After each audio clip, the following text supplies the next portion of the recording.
Greetings. This mini lesson and activity is meant to help you review some of the writing choices you've been introduced to during the research-based informative essay assignment.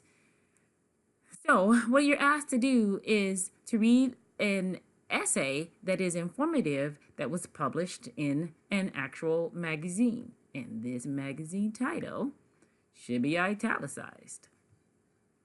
Okay, so if you use the link here, you will be taken to the article. And you're asked to look at how the article uses research, so how it incorporates secondary information or possibly even field research to help explain a topic. So let's see, Natasha Bertrand has written this article about something that's going on right now. People want information about what would happen if. So this is a what question. So if she started with a research question, it was possibly a what or a how or question. And then finding the answer to that helps you decide on the main point or thesis statement. So what would this mean? And she's putting forth a possible explanation. So I'm just going to keep this video brief because I want you to read the published article and sort of annotate it for yourself. So first we start off with the writer's voice. So this would be blue. And the first example we get of the author using a secondary source is this New York Times article. So the author writes, the Deputy General Rod Rosenstein's status within the Justice Department is unclear following an explosive report. So what that means is we trust that Bertrand has read this article and has made this interpretation based on the article.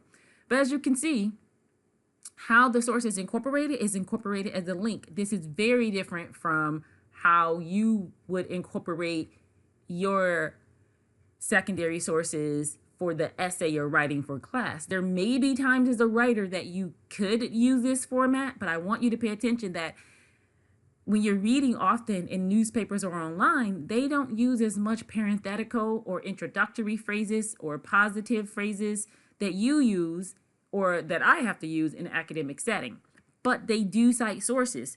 So as you see, if I click on this, because it's a link, it'll take me to the New York Times article. It exists. It's a real source. I like this because I don't have to go to your works cited page and type in a bunch of stuff and try to see if your source is real. So that is the first thing as we read through. Here is the second source because we can see that it is highlighted and there's a hyperlink. So if I click on it, it should take you to that other source. So one way that printed articles actually more smoothly incorporate their sources is by using direct links. So when we get to the end of this essay, there is no works cited page because they're all embedded as hyperlinks, and it's a lot smoother because you still get your introductory clauses. We can see when Bertrand is using direct quotes because there we have an example of quotation marks. So she's quoting information. This won't let me do this as smoothly as I'd like. So we see these first two, this sentence here. The quote begins, the quote ends, and then we get the source. White House Press Secretary Sanders said in a statement on Monday.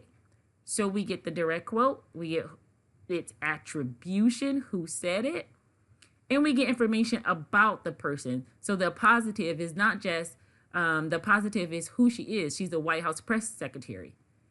Because this could have just said Sarah Huckabee said, but that wouldn't let us know fully who she is and why this person would be quoting her. She's quoting her because she's the press secretary. So we get that a positive additional information about the source.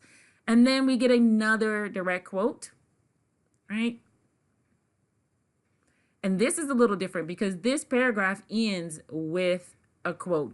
You wouldn't do that in an academic writing, we would still need some sort of attribution or where is this coming from. We need that information here.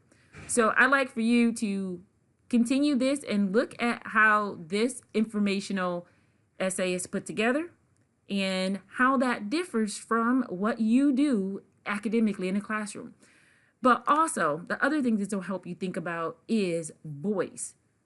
This author does not use I, does not use the second person you. It is written objectively, and you need to think about that in all the examples that you're shown for this research-based assignment, and usually research in general. You're not using first person, you're not using I, and you're not using any kind of casual information or voice. You want to get that out.